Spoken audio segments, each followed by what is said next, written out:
পৃথিবী বিখ্যাত একজন আল্লাহর ওলি হযরত আবু আলী কলমদার ভারতের পানিপথে এসেছিলেন কালেমার দাওয়াত দেওয়ার জন্য। আবু আলী কলমদার কালেমার দাওয়াত দিতে এসেছে। তৎকালীন ওই পানিপথের হিন্দু রাজা যিনি ছিলেন, তিনি বললেন, না, এখানে কোনো মুসলমান দরবেশের জায়গা হবে না। দ্রুত গতিতে এই মুসলমান দরবেশকে এই পানিপথ থেকে তাড়িয়ে দিতে হবে।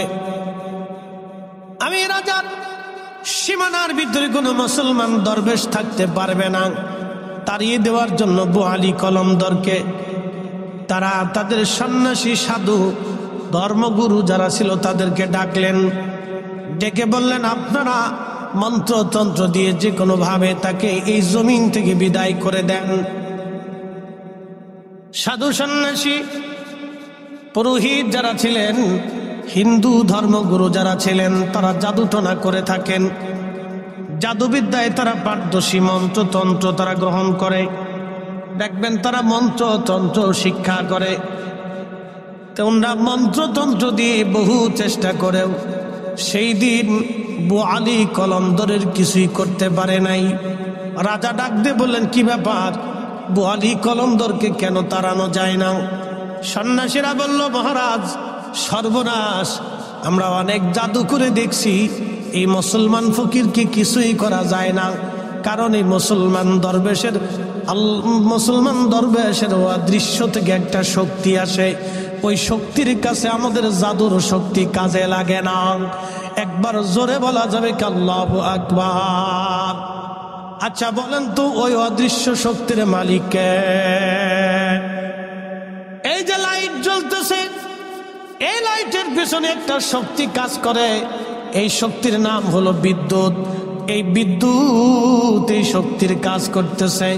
বলেন তো, বিদ্যুৎ যিনি বানাইলেন সেই মালিকের নাম কি? একসাথে বলেন আল্লাহ, আরো জোরে বলেন আল্লাহ। তুমি রহমান, তুমি মেহেরবান, তুমি রহমান, তুমি মেহেরবান। অন্ধ গাহে না শুধু তোমারি গুণগান, অন্ধ গাহে না শুধু তোমারি গুণগান। বুঝেও বুঝে না তবু শান, তুমি রহমান, তুমি মেহেরবান। কখনো তোমাকে যদি ভুলি, হেদায়েতের আলো জেলে নিয় কাছে তুলি। ঠাই দিও প্রিয়তম, ঠাই দিও প্রিয়তম, ওগো মহিয়ান। তুমি রহমান, তুমি মেহেরবান, তুমি রহমান, তুমি মেহেরবান। আল্লাহুম্মা সাল্লি আলা, জবান খুলে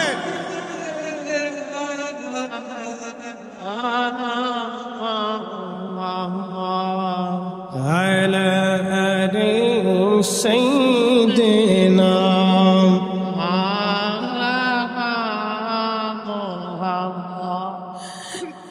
পানিপথের রাজা ডাক দিয়ে বলতেছে, তাহলে সন্ন্যাসীরা বলা ওই অদৃশ্য শক্তি তার থেকে কিভাবে কেড়ে নেওয়া যায়?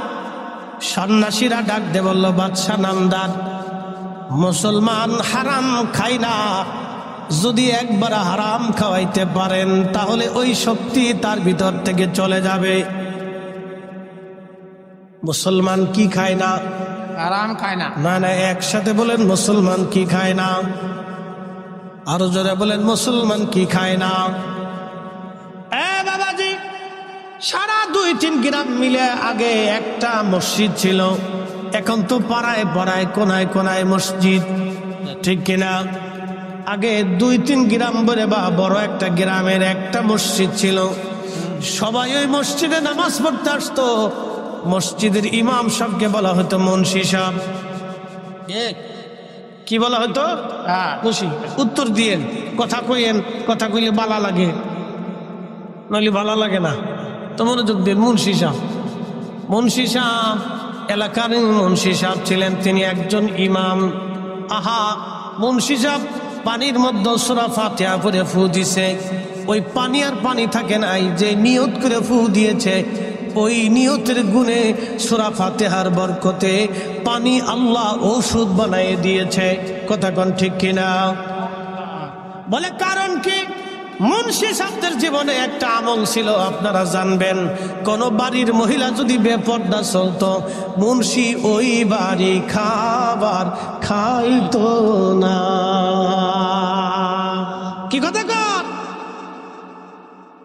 মুন্সির নজল ঠিক ছিল। নজল, নজল চিনছেন নি আপনারা? যেটা তেল ফাঁস হয়। এখন আমাদের নজল আছে, নজল গেছে মইরা। কি কথা কর না কেন? নজল কি হয়েছে? নজল গেছে মইরা। নজল মইরা যাওয়ার কারণে আমাদের এই কাল নষ্ট হয়ে গেছে, মুর্দা হয়ে গেছে।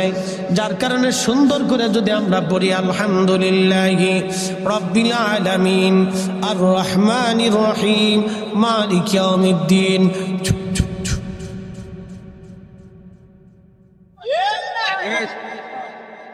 নজেল, কথা কর না, নজেল, নজেল।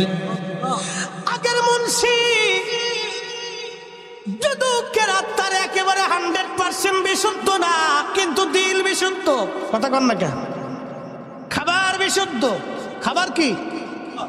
খাবার বিশুদ্ধ, দিল বিশুদ্ধ, একিন বিশুদ্ধ, চোখ বিশুদ্ধ, জবান বিশুদ্ধ, জিহ্বা বিশুদ্ধ, হাত বিশুদ্ধ, পা বিশুদ্ধ। যার কারণে পানির মধ্যে ফু মারার সঙ্গে সঙ্গে পানি ওষুধ হয়ে গেছে। কথা কন না কেন? বুঝতে কষ্ট হচ্ছে আপনাদের না? চলবে সারা রাত? আসেন তো ইনশাল্লাহ। কারা কারা চলে যাবেন আচা করে? বোঝা গেছে ও আর শুনতেছেন আপনারা। খুব চালাক হয়ে গেছে গো, ঠগাতে পারলাম না আজকে।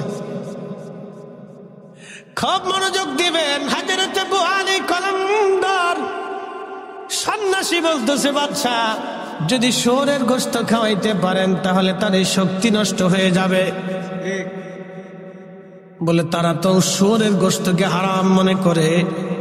বাদশা শুয়োর এনে সুন্দর করে জবাই করে ফ্রাই করে কালাবোনা বানাইয়া খুব জাঁকজমক করে রান্না বান্না করে লোক লস্কর দিয়ে বুআলি কলমদার রহমাতুল্লাহের বর্গায় পাঠাই দিয়েছে। ও ইসলামপুরবাসী শুনে যাবে না, জমিন আল্লাহর ওলিরা কালেমার দাওয়াত নিয়ে আসছে। কথা কন না কেন? ঠিক কিনা? এই জমিনে কালেমার দাওয়াত আল্লাহর ওলিরা দিয়েছে। শাহজালাল আমিনী মুজাররদি কাজা করেছে। আমরা 60 লক্ষ আলেম তা করতে পারি নাই। বলে কারণ কি? এখন আলেম আছে বাংলাদেশে 60 লাখ, দল আছে 30টি। শাহজালালের সময় দল ছিল কয়টা? মত ছিল কয়টা? নীতি ছিল কয়টা? পথ ছিল কয়টা? কোরআন ছিল কয়টা? সুন্নাহ ছিল কয়টা? বিধান ছিল কয়টা? জিহাদ ছিল কয়টা? এখন আমরা দল হয়েছি 30টি, আলেম হয়েছি 60 লাখ। একজন আরেকজনে গুতায়, আরেকজন আরেকজনে গুতায়। কি কথা কন না কা? যার কারণে কোনো কাজ হয়? কোনো কাজ ঠিক। হাজিরিন খুব মনোযোগ দিয়ে শুনবেন। হযরত বুআলি কলমদার, বুআলি কলমদার, বুআলি কলমদার আল্লাহর মহান ওলি সামনে যখন খাবার নিয়ে আসছে, আমাদের মোবাইলে মেসেজ আসে না? কোম্পানি মেসেজ পাঠায়। মেসেজ যার যার মোবাইলে তার তার নাম্বারে মেসেজ চলে আসে। আপনার মোবাইলের মেসেজ অন্য দেখে না, অন্যের মেসেজ আপনি দেখেন না। আল্লাহর ওলিদের কাছে আল্লাহর পক্ষ থেকে আগে মেসেজ আসতো। সুবহানাল্লাহ, কি বাড়ি যাইয়া কি আসতো, কথা কর না কেন, কি আসতো? কলবের ভিতরে মেসেজ আসতো।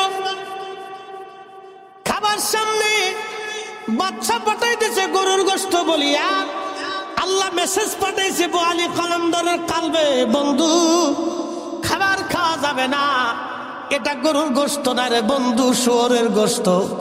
আল্লাহর ওলি ডাক ডাকে, বাচ্চার লোকেরা তোমাদের বাচ্চাকে বলবা বোয়ালি কলমদার মুসলমান, শুয়োরের গোশত খায় না। তোমার বাচ্চার এই গোশত খাইতে বলবা, এই গোশত আমাদের জন্য হারাম। একবার জোরে বলা যাবে কি আল্লাহু আকবার।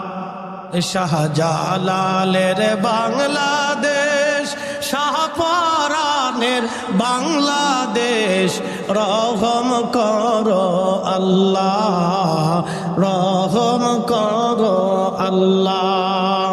এ ওলি আল্লাহর বাংলাদেশ, শহীদ গাজীর বাংলাদেশ, রহম করো আল্লাহ, রহম করো আল্লাহ।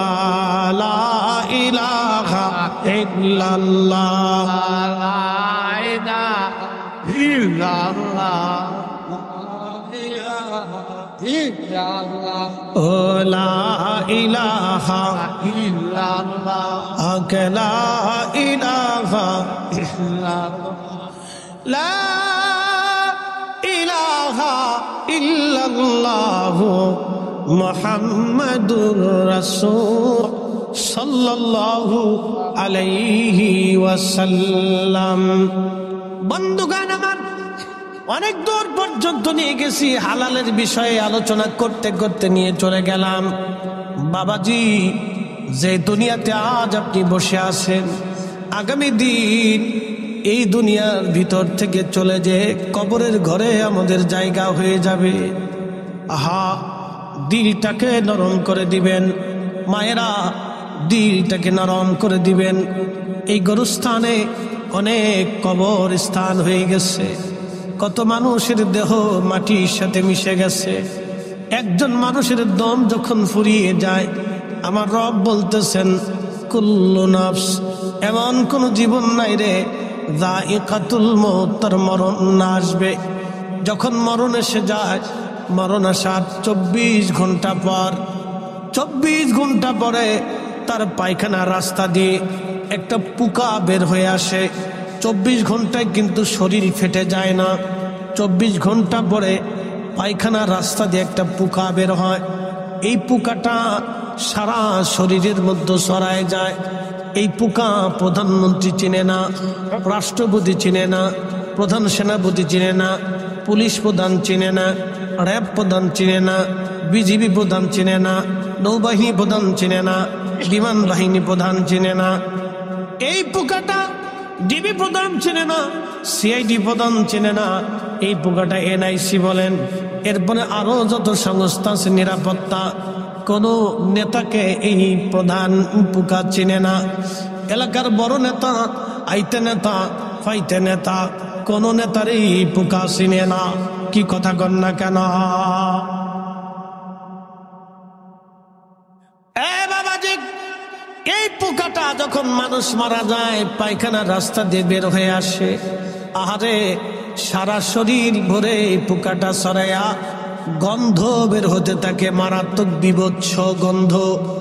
ছেলে তখন বলবে, গ্রামবাসী গো, তাড়াতাড়ি আব্বারে কবরে দিয়ে দেন, গন্ধ বের হয়ে আসছে। গ্রামের লোকজন বলবে, তাড়াতাড়ি কবরে দাও, গন্ধ ছড়ায় গেছে। বাড়ির ঘর থেকে আপনারে নামাইয়া উঠানে নিয়ে আসবে। আহা জীবন, যেই জীবনের জন্য আপনি লড়াই করেছেন, যেই ঘরের জন্য আপনি ঝগড়া করেছেন, যেই জমির জন্য 3 রাত পরিশ্রম করেছেন, আহা সেই জমিন আজ আপনার আপন হলো না, সেই ঘর আর আপনার আপন হলো না। দ্রুত গতিতে ঘর থেকে বের করে আপনাকে উঠানে নিয়ে চলে আসবে। আহা জীবন, 24 ঘন্টা যদি পার হয়, শরীর থেকে গন্ধ ছুটে আসবে। ওইভাবে গোসল করাইয়া দ্রুত গতিতে আপনাকে কবরস্থ করা হবে। 3 দিন পর আপনার পেট ফেটে যাবে। 17 দিনের মাথায় আপনার সমস্ত শরীর পচে পচে খসতে থাকবে। 2 মাসের মাথায় সমস্ত গোশতগুলি মাটির সাথে একেবারে মিশে যাবে, হাড়গুলি বের হয়ে আসবে। 1 বছরের মাথায় আপনার হাড়গুলি অনেক হাড় মাটির সাথে মিশে যাবে, নিশ্চিহ্ন হয়ে যাবে। জীবন, জীবনের নাম জীবন। জিন্দেগি তো যাইরে ফাঁকি দিয়া রে সোনার আদম, জিন্দেগি তো যায় ফাঁকি দিয়া। ও আদম রে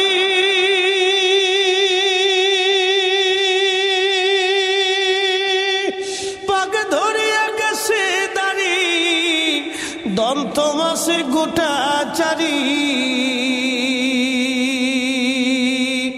সমন জারি গিয়াছে করিয়ার সোনার আদম, জিন্দেগি তোর যায় ফাঁকি দিয়া। ইসলামপুরবাসী, জামালপুরবাসী খুবই মনোযোগের সাথে শুনবেন। আজ এই কবর আপনাকে তখন ডাকতে থাকবে। কত কঠিন, কত কঠিন। সন্তান আপনাকে বিদায় দিবে, বিবি বিদায় জানাবে, সবাই বিদায় জানাবে, স্ত্রী কান্না করবে। স্বামী বেঁচে থাকলে আমার কোনো চিন্তা ছিল না, ছেলে মেয়ে নিয়ে আমি আজ কেমনে চলবো। ছেলে কাঁদবে আর বলবে আব্বা থাকলে আমার আর কোনো চিন্তা ছিল না, আমার পরীক্ষার টাকা কে দিবে। মেয়ে কাঁদবে, আব্বা আমার শ্বশুর বাড়ি থাকলে আব্বা আমার জন্য খাবার দাবার কাপড় চোপড় নিয়ে যাইতো, কে আমরা আর দেখতে যাবে। আজ সবাই নিজের জন্য কান্না করবে, কিন্তু আপনার জন্য কেউ কাঁদবে না। কথা কন না কেন? এই জন্য কোরআন বলতেছে ইয়া আইয়ুহাল্লাযীনা আমানু লা তুলহিকুম আমওয়ালুকুম ওয়ালা আওলাদুকুম আন যিকরিল্লাহ।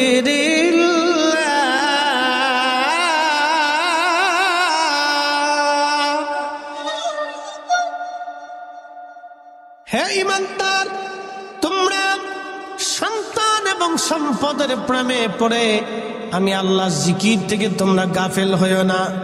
সন্তানের মহব্বতে পড়ে, সম্পদের প্রেমে পড়ে নামাজ ছেড়ে দিও না, রোজা ছেড়ে দিও না, জিকির ছেড়ে দিও না, দুয়া ছেড়ে দিও না, হালাল ছেড়ে দিও না, অন্যায় কাজ করিও না, হালাল ছেড়ে দিও না, হারাম করিও না। বান্দারে, দুনিয়ার মোহে পড়ে আমি সন্তান, তুমি সন্তানের প্রেমে পড়ে আর সম্পদের ভালোবাসায় পড়ে আমি আল্লাহ থেকে জুদা হইও না। যদি হও তাহলে তুমি ক্ষতিগ্রস্ত হবা, বিপদগ্রস্ত হয়ে যাবা। কোরআনে আল্লাহ বলতেছেন ওয়াইয়া ফাআল যালিকা ফাউলাইকা হুমুল খাসিরুন।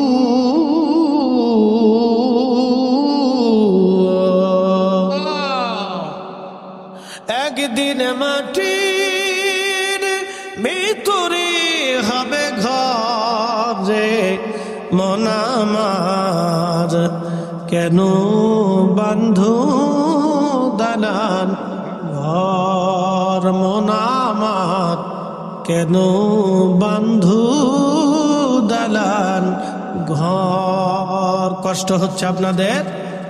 তাহলে কি বসা যাবে কি যাবে না? বসে দোয়া করে যাবেন। মা কবর থেকে চাতক পাখির মতো তাকানো, আমার ছেলেটা মাহফিলে গেছে, বুঝিও আমার জন্য দোয়া করবে, কিন্তু ছেলে দোয়া না করে চলে গেল। ওই মা কবর থেকে বদদোয়া করে লানত দেয়, ও সন্তান তুই নাফরমান। আর আল্লাহর নবী বলেন উম্মত রে, কিয়ামতের ময়দানে যখন সন্তানকে আল্লাহ ডাক দিয়ে বলবে তুমি তোমার পিতা মাতার নাফরমান সন্তান, আল্লাহর কসম করে বলি মদিনার ইমাম আব্দুর রহমান হুজাইফি 40 বছর ধরে এই মদিনার ইমাম শাইখ আব্দুর রহমান হুজাইফি, আহা 40 বছর ধরে মদিনার মসজিদে নামাজ পড়ান। আব্দুর রহমান সুদাইসি শাইখ তিনি মক্কাতে 40 বছর ধরে প্রায় নামাজ পড়ান। আল্লাহু আকবার, 20-30 বছর হলো তিনি মক্কায় নামাজ পড়ান। আর আব্দুর রহমান হুজাইফি 40 বছর ধরে মদিনাতে নামাজ পড়ান। যদি হুজাইফি সাহেবকে কিয়ামতের ময়দানে আল্লাহ ডাক দেখায়, হুজাইফি রে তুমি তোমার পিতা মাতার অবাধ্য সন্তান, 40 বছর মদিনায় নামাজ পড়েলো কাজ হবে না, কি কথা কন না কেন, ঠিক কিনা? তাহলে বসা যাবে? কথা কন না, বসা যাবে? দোয়া করে যাবে? কেউ উঠবেন না, লড়াচড়া করবেন না,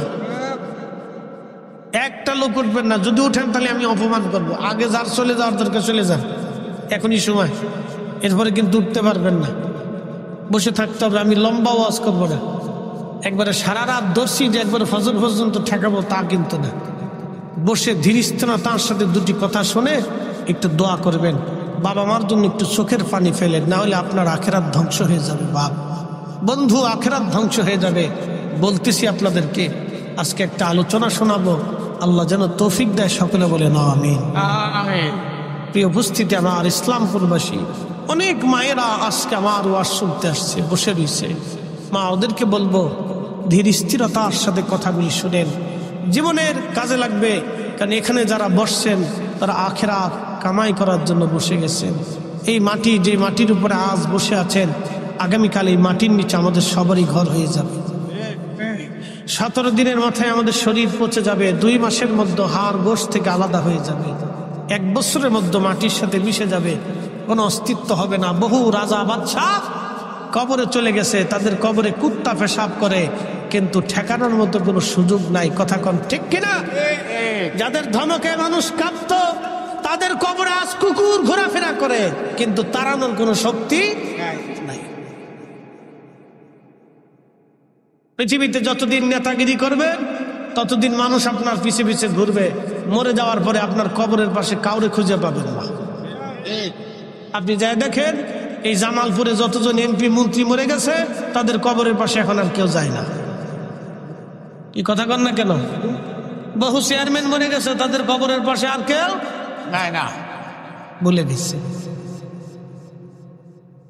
যেই কাজ করলে আপনার কবরে মানুষ যাবে, দোয়া করবে, সে কাজ করে যেত, সেই কাজ করতে হবে। যেই কাজ করলে আপনার কবরে মানুষ দোয়া করবে, সেই কাজ করতে হবে। ইসলামপুরবাসী,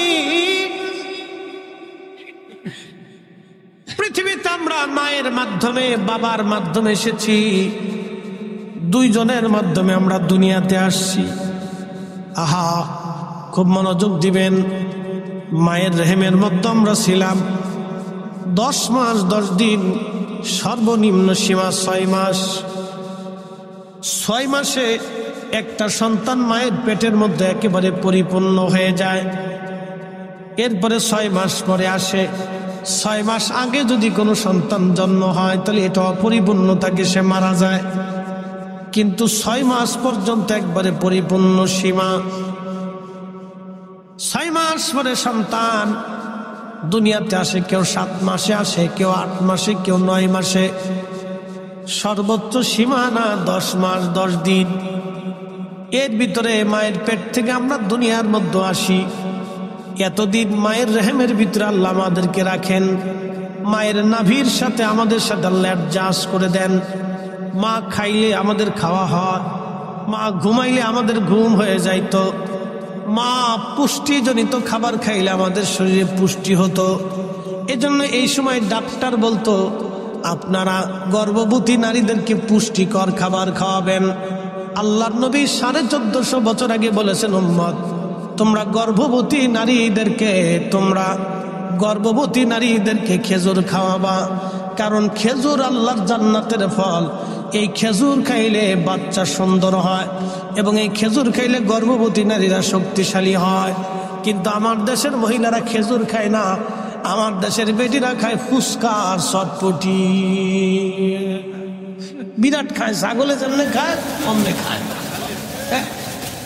ফুচকা চটপটি একবারে ছাগলের মতো খাচ্ছি, খুব খায়। ছাগলে যেমন সব খায়, ও ফুচকার চটপটির দোকানে গেলে সব খেয়ে ফেলে দেয়, প্রয়োজন মতো প্লেট সাইডে খেলেও খাইতে পারে। আর আল্লাহর হাবিব বলছেন তোমরা খেজুর খাওয়া। বেটি এটা সহে দেয় না, বালাটা সহে দেয় না, বালাটা জীবনে চোখে দেখতে না। মানুষ ভালোর দিকে মানুষ খুব কম, ভালোর দিকে লোক খুব কম। এই মায়ের মাধ্যমে পৃথিবীতে আসছি, এই মা থেকে আমরা দুনিয়াতে আসছি, মায়ের দেহ থেকে আমার দেহ হয়েছে, মায়ের অংশ থেকে আমাদের অংশ হয়েছে, মায়ের রক্ত থেকে আমাদের রক্ত হয়েছে। এই জন্য দেখবেন সন্তান মাকে ভুলে গেল, মা সন্তানকে ভুলতে পারে না, কারণ মার দেহের অংশ হলো সন্তান। এই জন্য সন্তানকে মা ভুলতে পারে না, কিন্তু সন্তান মাকে ভুলে যায়। ভুলে না, ভুলে না। এই এখানে মা কবরে চলে গেছে, মা মারা গেছে, এরকম কে কে আছেন হাত উঁচা করেন তো? মা মারা গেছে,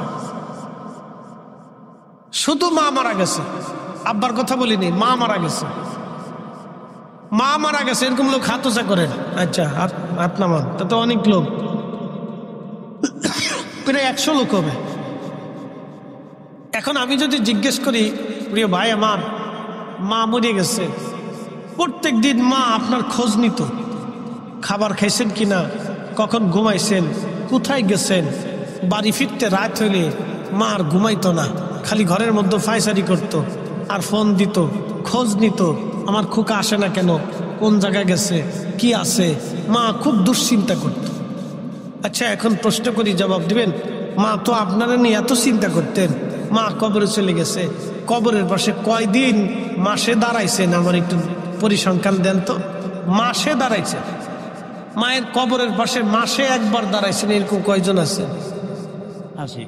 মাশাআল্লাহ, এরকম কয়েকজন আছে। তার মানে অধিক লোক আমরা পিতামাতার কবরের পাশে দাঁড়াইতে পারি নাই। আমরা খুব অল্প সংখ্যক লোক পাওয়া গেছে মাসে একদিন। আর মা খোঁজ নিছে আপনার 24 ঘন্টা, আপনি খোঁজ নিলেন মাসে একদিন, তাও খুব কম সংখ্যক। এর অর্থ হচ্ছে out of sight, out of mind. মানুষ চোখের আড়াল হলে মনের আড়াল হয়ে যায়।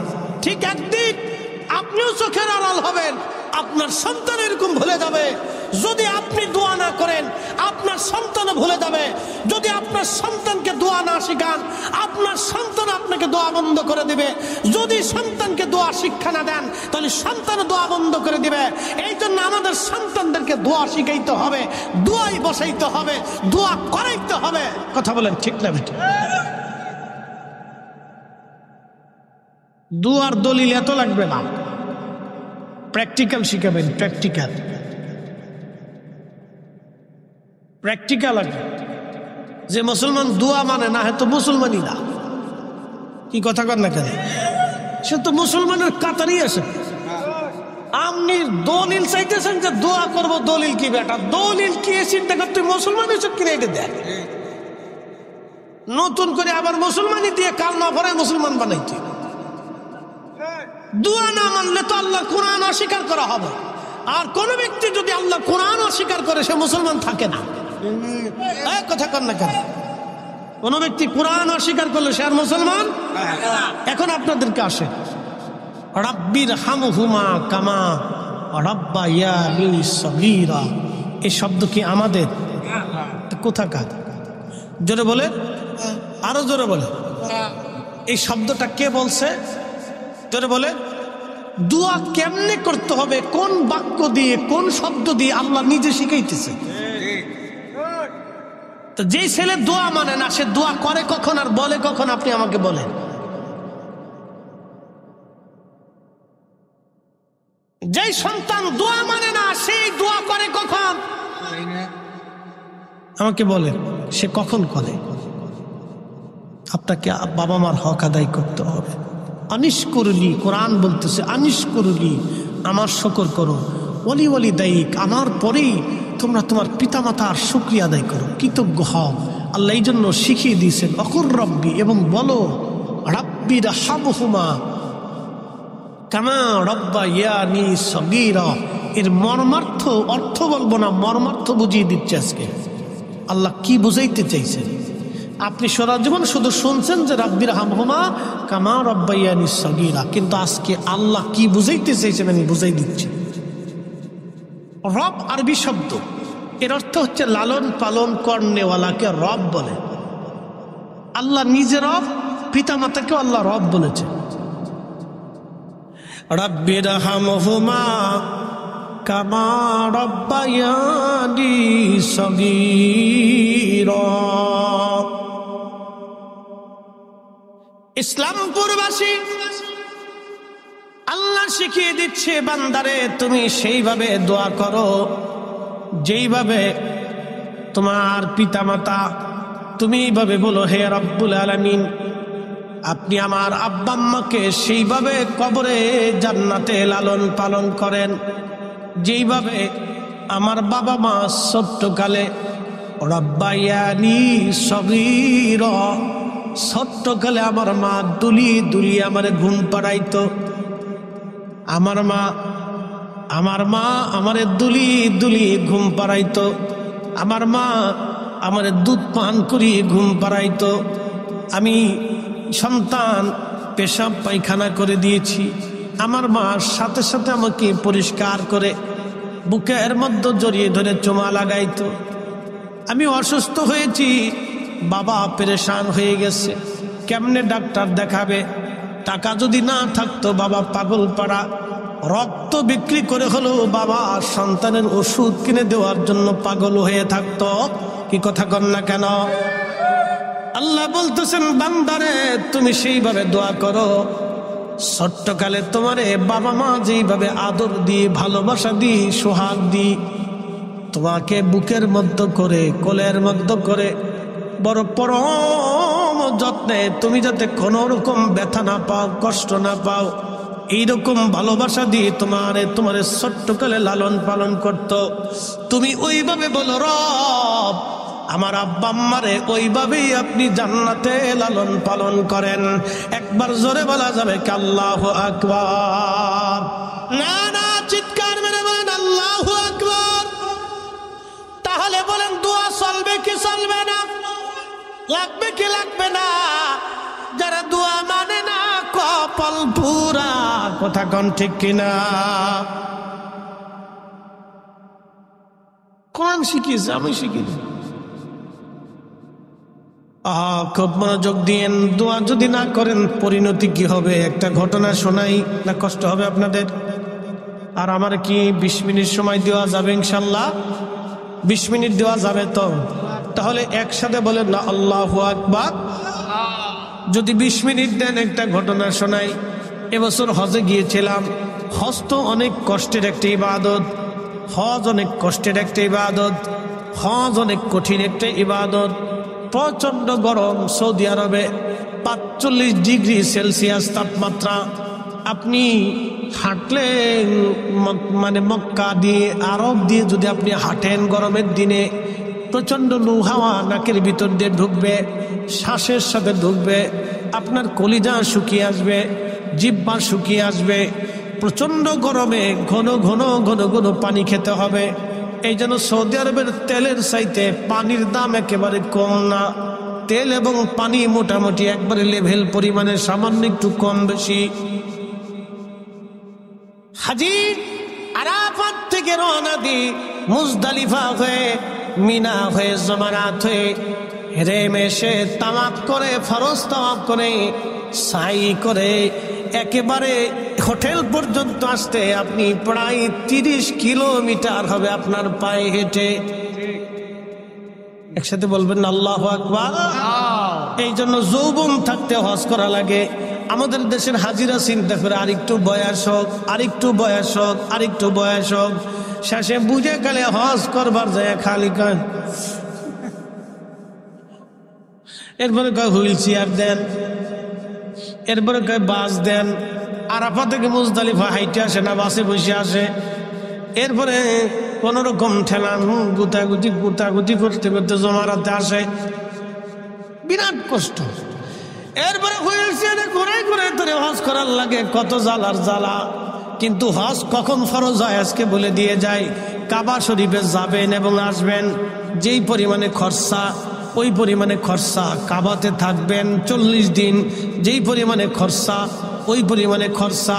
কাবাতে যাবেন আসবেন এবং থাকা খাওয়া দিয়ে আপনার একটা প্যাকেজ আছে সরকারি হিসাব অনুযায়ী 6 লক্ষ অথবা 5.5 লক্ষ বা 5 লক্ষ যাই বলেন, এই 6 লক্ষ টাকার প্যাকেজ অনুযায়ী যদি আপনার হয় এবং ওই 40 দিন পর্যন্ত দিনাদায়িক মুক্ত, ঋণ মুক্ত, আপনার সন্তানাদি স্ত্রী পুত্র পরিজন ভরণ পোষণ যদি হয়, তাহলে আপনার জন্য হজ ফরজ। এবার বুড়ে গেলে হজ করে আসেন কে যান। আমাদের দেশে বহু মানুষের হজ ফরজ নিজেই জানে না, বহু লোকের হজ ফরজ নিজেই জানে না। বাংলাদেশ থেকে কাবা পর্যন্ত যাবেন, 40 দিনের প্যাকেজে হজ করবেন, যত লক্ষ টাকা লাগে 6 লক্ষ ধরেন, আমি 7 লক্ষই ধরলাম। 7 লক্ষ টাকা আলাদা রাখবেন, ওই 40 দিনে আপনার স্ত্রী সন্তানাদির ভরণ পোষণ এক পাশে রাখবেন, ঋণ মুক্ত থেকে যদি থাকে তাহলে হজ ফরজ। বুড়াকালে হজের চিন্তা করেন না, জোয়ান খালি করে। বুড়াকালে হজে দেখছি হাজি খালি কুতে, কি কথা কন না কে? জমারাতে পাথর মারতে যায় না, আমারটা মেরে দিয়ে 100 রিয়াল দিয়ে দিবানি না। আপনি যদি শয়তানকে নিজে পাথর মারতে না পারলেন তা হজ করে লাভ হলো কি?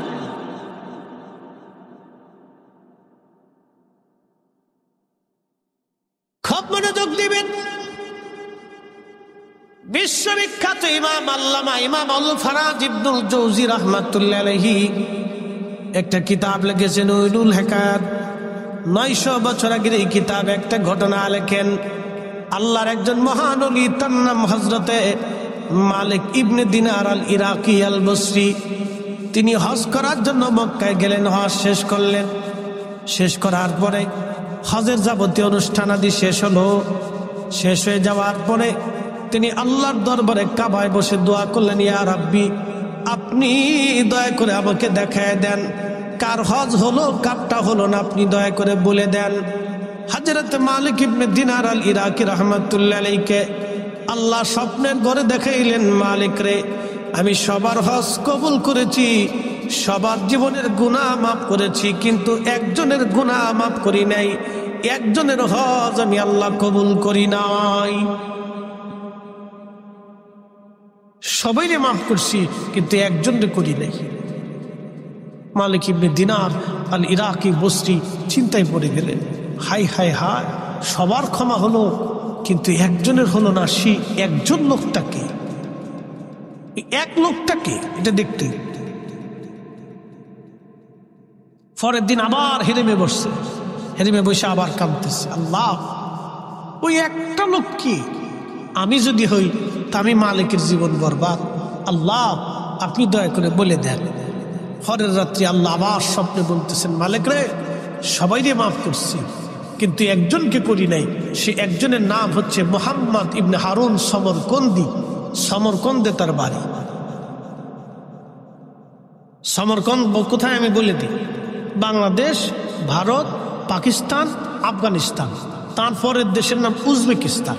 এই উজবেকিস্তানেই হচ্ছে বুখারা থেকে 3 মাইল দূরে সমরকন্দ। বাংলাদেশ, ভারত, পাকিস্তান, আফগানিস্তান, এরপর উজবেকিস্তান। এই উজবেকিস্তানের ভিতরে পড়ছে সমরকন্দ। তো তার নাম মুহাম্মদ ইবনে হারুন সমরকন্দি। তো মালিক ইবনে দিনার স্বপ্ন দেখার পরে সকালবেলা ঘুম থেকে উঠলেন, তাহাজ্জুদের সময় উঠলেন, উঠে তাহাজ্জুদ পড়লেন, হেরেমে নামাজ পড়লেন। নামাজ শেষ করে ফজরের নামাজ কমপ্লিট করে তাসবিহ তাহলিল করে মালিক ইবনে দিনার রাহমাতুল্লাহ আলাইহি আহলুল মক্কা যারা ছিলেন, মক্কার বাসিন্দা, তাদেরকে বলেন, হে মক্কাবাসী, তোমরা কি মুহাম্মদ ইবনে হারুন সমরকন্দি নামক কাউকে চেনো? মক্কাবাসী কা, হ্যাঁ আমরা তার চিনি। সে লোকটা কোথায়? বলে সে লোকটা অনেক বড় বুজুর্গ, আজকে 40 বছর ধরে হেরেমে মাকামে ইব্রাহিমে সারা রাত আল্লাহর ইবাদত করে। একসাথে বলবেন আল্লাহু আকবার। এ বাবাজি কত বছর? জোরে কান, জোরে জোরে জোরে। কোন জায়গায় ইবাদত করে? মাকামে ইব্রাহিমে, যেখানে নামাজ পড়লে গুনাহ মাফ হয়ে যায়, যেখানে দোয়া করলে কবুল হয়ে যায়, সেইখানে 40 বছর ধরে সারা রাত ইবাদত করে, কিন্তু আল্লাহ তারে মাফ করে নেয়।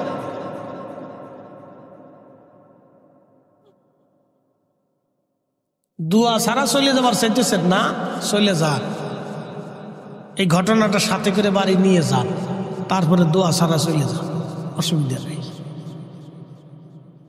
এখান থেকে কিছু শিখে যান, তারপরে দোয়া সারা চলে যান।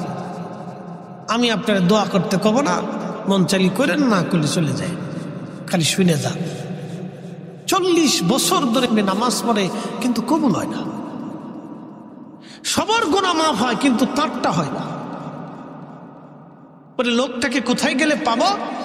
লোকেরা বলল মক্কার বিরান ভূমিতে একটা গাছ আছে, এই গাছের নিচে সে সারাদিন নামাজ পড়ে। 40 বছর ধরে সে একটানা রোজা রাখে। একসাথে বলবেন মারহাবা। এরকম লোক মনে জামালপুরে 2-1 আছে নাকি বলেন? হ্যাঁ, আপনি এখন সারা পৃথিবীতে পাবেন, সারা পৃথিবীতে পাবেন। 40 বছর ধরে মাকামে ইব্রাহিমে একাধারে ইবাদত করা, 40 বছর ধরে একাধারে রোজা রাখা, তাও হেরেমের ভিতরে, এরকম সারা পৃথিবীতে একজনও পাবেন।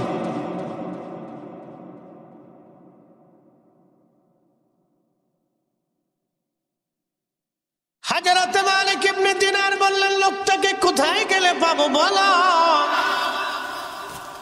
লোকেরা বলল হুজুর বিরান ভূমিতে চলে যান। লোকেরা বিরান ভূমিতে যায় দেখ, হযরতে মালিক ইবনে দিনার বিরান ভূমিতে চলে গেলেন। যায় দেখতেছে গাছের নিচে দাঁড়িয়ে দাঁড়িয়ে খুব ধীর স্থির ভাবে একজন ভদ্রলোক নামাজ পড়ে। তার ডান হাত একেবারে কাটা, ডান হাত তার নাই।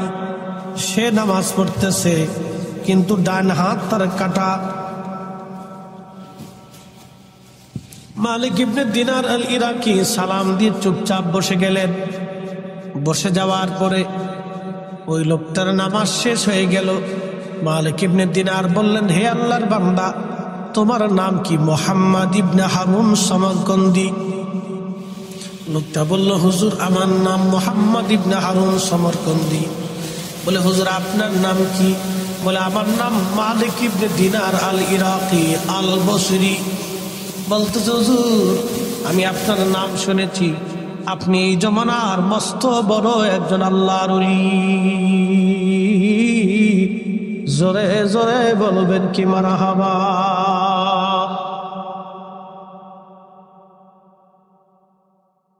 মালিক ইবনে দিনার বলতেছে, সমরকন্দি রে, আমি তো ওলি না, পৃথিবীতে শ্রেষ্ঠ ওলি ছিল ওমর ইবনে আব্দুল আজিজ, যিনি বাদশাহী পাওয়ার পর বাদশাহী না করিয়া দিন ভিখারি হইয়া আল্লাহর দুনিয়া থেকে কবরে চলে গেছে। তিনি হলো সবচেয়ে বড় ওলি।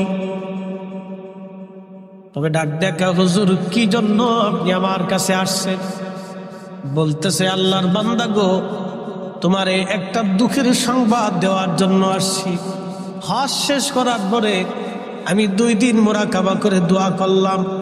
আল্লাহ আমারে জানাইছে সবার হজ কবুল হয়েছে, সবার ক্ষমা হয়ে গেছে, কিন্তু তোমারে আল্লাহ মাফ করে নাই, তোমার হজ আল্লাহ কবুল করে নাই। মুহাম্মদ ইবনে হারুন সমরকন্দি চোখের পানি ফেলে ফেলে কান্দার বলে, হুজুর শুধু আজকে আপনি না, 40 বছর ধরে 40 জন আবদাল, 40 জন ওলি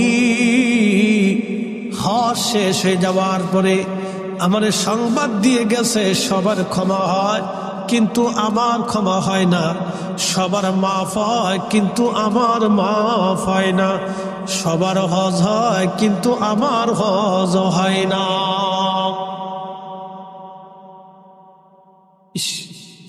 বলতেছে হুজুর 40 জন আবদাল 40 বছরে একই সংবাদ দিয়ে গেল। 40তম বছরে আপনি নিজে এসে আমাকে সংবাদ দিয়ে গেলেন। আজ আল্লাহর ওলি গো, আমি 40তম বছরে এই দুঃখের সংবাদ আজ শুনতে পারলাম। মালিক ইবনে দিনার বলে, সামারকন্দি রে, জীবনে কি ভুল করছো তুমি বলো। সামারকন্দি ডাক দেয়, বলে হুজুর একটা ভুল আমার এই পর্যন্ত নিয়ে আসছে। বলে ভুলটা কি বলবানি? বলে হুজুর, আমি সামারকন্দে অনেক বড় ব্যবসায়িক ছিলাম, জমিদার ছিলাম। আমার 12 জন দাসীবাদী ছিল, 7,000 স্বর্ণ মুদ্রার মালিক ছিলাম, শত শত বিঘা সম্পত্তির মালিক ছিলাম, বড় বড় খেজুর এবং ফলের বাগান ছিল আমার। হুজুর, একটা ভুল আমাকে এই পর্যন্ত আজ নিয়ে আসছে। বলো বান্দা, কি ভুল তুমি করেছো, অন্যায় করেছো? লোকটা কান্দে আর বলে, হুজুর, শাবানের শেষ রজনী, প্রবাহে রমজান আসবে, শাবানের 30 তারিখ যায় রাত্রিবেলা, শাবানের 29 তারিখ যায় রাত্রিবেলা, শাবানের শেষ রজনী। সমস্ত মানুষ রোজার জন্য প্রস্তুতি নিতে লাগলো। আমি তবে নেশাগ্রস্ত ছিলাম, মদ পান করতাম। আমি মদ পান করে হেলে হেলে দুলে দুলে বাড়ি পৌঁছাইলাম। তখন আমার মা উনুনে চুলার পাশে বসে বসে মা রান্না করতেছিল। আমার মদ খাওয়া দেখে আমার মা আমাকে হাতটা ধরে বললেন, বেটারে, কত মানুষ রমজানের জন্য প্রস্তুতি নেয়, আর তুই কিনা শাবানের শেষ রাত্রে আমার বাড়িতে মদ পান করে আসছিস। তোর মতো ছেলে থাকলে কি আর না থাকলে কি রে বেটা, কত মানুষ মরে যায়, তুই কি মরতে পারিস না? মা যখন কর্কশ ভাষায় আমাকে ধমক দিয়ে কথা বলল, হুজুর, আমারে শয়তানে পেয়ে বসলো। আমি কঠিন রাগ করে মার মুখের মধ্যে থাপ্পড়ার ঘুষি মারতে লাগলাম। ইসলামপুরবাসী এই দেশে হাজার হাজার যুবক আছে যারা মাকে মারে, বাবাকে গালি দেয়। কি কথা বলেন, ঠিক কিনা? হাজার হাজার যুবক আছে মাকে গালি দেয়, বাবাকে মারে। সমরকন্দি কেঁদে বললেন, হুজুর, আমি আমার মারে মারতে লাগলাম। মা আমাকে আরো বকাঝকা শুরু করলেন। যখন মা উত্তেজিত বেশি হলেন, আমি আমার বৃদ্ধ মারে জাপটিয়ে ধরে আমি জড়িয়ে ধরে নিয়ে আগুনের চুলার মধ্যে মাকে উনুনের মধ্যে আমি ফেলে দিলাম। আমার স্ত্রী আমারে ধাক্কাইয়া আমারে ঘরের মধ্যে এনে দরজা বন্ধ করে দিল। আর সকালবেলা আমার নেশার ঘোর যখন কেটে গেল, আমি দরজা খুলতে গেলাম। স্ত্রীকে বললাম, বিবিরে, দরজা কে লাগাইছে, দরজা খোলো। আমার স্ত্রী কর্কশ ভাষায় বলল, তোমার মতো নাফরমানের সঙ্গে সংসার করার চাইতে চলে যাওয়া আমার অনেক ভালো। আমি বললাম, বিবিরে কি হয়েছে বল। বিবি ডাক দেখায়, স্বামীরে, কালকে রাত্রিবেলা নেশাগ্রস্ত অবস্থায় তুমি তোমার কলিজার টুকরা মা, জন্মদাতা মারে তুমি মেরে ফেলছো, আগুনের মধ্যে পোড়ায় মারছো। তোমার মতো নাফরমানের সঙ্গে আমার আর সংসার হবে না। হুজুর, আমি দৌড়াইয়া উনুনের পাশে চুলার পাশে যায় দেখি মা দুনিয়াতে নাই রে। মা পুড়ে পুড়ে শরীর কয়লার মতো কালা হয়ে গেছে। আমি মারে নিয়ে কাঁদতে লাগলাম। করলাম কি, সর্বনাশ হয়ে গেছে আমার জীবনে। করলাম কি, সর্বনাশ হয়ে গেছে। করলাম কি, মহা সর্বনাশ আমার জীবনে হয়ে গেল। হুজুর, মায়েরে কাফন দাফন করলাম। স্ত্রীর কাছ থেকে আমি বিদায় নিলাম, তারে তালাক দিলাম, জুদা হয়ে গেলাম। 12 জন দাসীবাদী ছিল, তাদেরকে আজাদ করে দিলাম। যদি আল্লাহ আমারে মাফ করে দেয়, 7,000 স্বর্ণ মুদ্রা ছিল, আমি সব গরিব মানুষ ডেকে নিয়ে দান করে দিলাম, যদি আল্লাহ মাফ করে দেয়। তারপরেও আমার মন মানে না, সমস্ত সম্পদগুলি যা ছিল সব গরিব মানুষ ডেকে ডেকে সম্পদগুলি সব বন্টন করে দিলাম, যদি আল্লাহ আমারে মাফ করে দেয়। হুজুর তারপরেও মন মানে না, হাত দিয়ে একটা কোরাল নিলাম, কোরাল নিয়ে বললাম, হাত রে তুই ডান হাত আমার এই হাত দিয়ে মাকে মেরেছিলাম, চিন্তা করলাম ওই হাত আর আমি রাখবো না, আমি বাম হাত দিয়ে কোরাল দিয়ে কুবায় কুবায় ডান হাত কেটে ফেলে দিলাম, যদি আল্লাহ মাফ করে দেয়। তারপরে হুজুর মন আমার মানে না, পাগল পাড়া হইয়া সুদূর সমরকন্দ উজবেকিস্তান থেকে রওনা হলাম। মক্কাতুল মুকাররমায় এসে 40 বছর ধরে মাকামে ইব্রাহিমে নামাজ পড়ি, কান্নাকাটি করি, খুদার ঘর ধরে কান্দি, 40 বছর ধরে কান্দি, 40 বছর ধরে সারাদিন রোজা রাখি, 40 দিন পর পর একবেলা পেট ভরে খাবার খাই, বাকি 40 দিন খেজুর খেয়ে পানি খেয়ে বেঁচে থাকি। 40 বছরে কত হাজির গুনাহ মাফ হলো, আমার গুনাহ মাফ হলো না। 40 বছর ধরে কত হাজির দোয়া কবুল হলো, আমার দোয়া কবুল হলো না। ইমাম জাওজি লিখতেছেন, মালিক ইবনে দিনার চোখের পানি ছেড়ে ছেড়ে কাঁদার বলে, আল্লাহর বান্দা করলি কি রে, করলি কি, করলি কি, এত বড় অপরাধ তোরে কে মাফ করবে বল, কে তোকে ক্ষমা করবে, করছিস কি, জীবনের এত বড় সর্বনাশ, কি করে তোর ক্ষমা হবে। তখনই সামরকন্দি হাত বাড়াই দিছে। ইমাম জৌজি লিখতেছেন, 2 হাত বাড়াইয়া আল্লাহর দরবারে বিনয় বিনয় বলতেছে, ও রব্বে কারীম, তুমি বিপদ অবসরণকারী, মুসিবত দূর করনেওয়ালা আল্লাহ, তুমি ছাড়া আর কোন রব আমার নাই। আমি একটা ভুল করে 40 বছর ধরে আমি কাঁদতেছি, 40 বছরে তোমার দয়া হয় নাই আল্লাহ। আমি একটা ভুল করে 40 বছর ধরে মাকামে ইব্রাহিমে কাঁদতেছি আল্লাহ, তারপরেও তোমার দয়া হয় নাই আল্লাহ। আমি একটা ভুল করে 40 বছর ধরে রোজা রেখে রেখে কাঁদতেছি, তারপরেও তোমার দয়া হয় নাই আল্লাহ। বান্দার যদি ক্ষমা না করো, বান্দা কোন জায়গায় যাবে আল্লাহ? তুমি ছাড়া তো আর আমার কোনো রব নাই, আমি ছাড়া তোমার অনেক বান্দা দুনিয়াতে আছে আল্লাহ। তুমি ছাড়া আমার আর কোনো মালিক নাই, আমি ছাড়া তোমার বহু বান্দা দুনিয়াতে আছে আল্লাহ। তুমি ছাড়া আমার ক্ষমা করনেওয়ালা কেউ নাই, আমি ছাড়া বহু ক্ষমা করার মতো তোমার বান্দা দুনিয়াতে আছে। এইভাবে বিনয় বিনয় করে কাকুতি মিনতি দিয়ে 2 হাত বাড়ায় বাড়ায় কাঁদতেছিল। মালিক ইবনে দিনার বলেন, আমি চলে আসলাম মুসাফির খানায়। মুসাফির খানায় আসিয়া রাত্রিবেলা ঘুমাইতেছি, স্বপ্নের ঘরে দেখি রাহমাতুল লিল আলামিন আমার নবীজি তশরিফ এনেছে। একবার জোরে বলে যাবা কি ইয়া রাসূলুল্লাহ। ইসলামপুরবাসী নবীজি আমার স্বপ্নে এসে বলতেছে, মালিক কে তোমাকে আল্লাহর রহমত থেকে বান্দাকে জুদা করতে অনুমতি দিয়েছে বলা? তুমি যে বললা আল্লাহ ক্ষমা করবে না, কে তোমাকে শিখিয়েছে? একসাথে জোরে বলেন আল্লাহু আকবার। কুরআন বলতেছে, কুল ইয়া ইবাদিয়াল্লাযীনা আসরাফু আলা আনফুসিহিম লা তাকুনাতু মির রাহমাতিল্লাহ।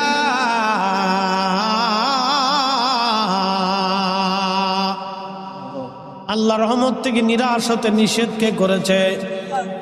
ইন্নাল্লাহা ইয়াগফিরু যুনুবা জামিআ,